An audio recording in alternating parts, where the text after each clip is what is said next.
పిల్లలు కాదు చిచ్చర పిడుగులు, పలు రంగాల్లో రాణిస్తున్న చిన్నారులు. పూర్తి వివరాలకు చదవండి రేపటి సాక్షి హైదరాబాద్ ఎడిషన్. బంగారం ధరలు క్రమంగా దిగొస్తున్నాయి. గత కొద్ది రోజులుగా రికార్డు స్థాయికి ధరలు చేరుకోవడంతో కొనుగోళ్లు పూర్తిగా నిలిచిపోయాయి.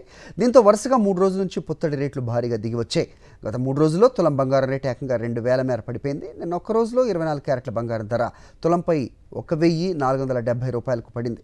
దీంతో కస్టమర్లకు కొంత ఊరట లభించింది. 24 క్యారెట్ల బంగారం తులం ధర 77,290 వద్ద పడింది. 22 క్యారెట్ల బంగారం ధర 1350 రూపాయలు తగ్గి 70,850కు చేరింది. అమెరికా అధ్యక్షుడిగా డొనాల్డ్ ట్రంప్ విజయం సాధించిన క్రమంలో బంగారం ధరలో కీలక మార్పులు జరిగాయి. ట్రంప్ అధికారంలోకి వస్తే అగ్రరాజ్య ఆర్థిక వ్యవస్థ పుంజుకుంటుందని, డాలర్ విలువ పెరుగుతుందని ఇన్వెస్టర్స్ భావిస్తున్నారు. దీంతో అక్కడి బాండ్ ఈల్డ్, స్టాక్ మార్కెట్లో, బిట్ కాయిన్స్లో పెట్టుబడులు పెడుతున్నారు.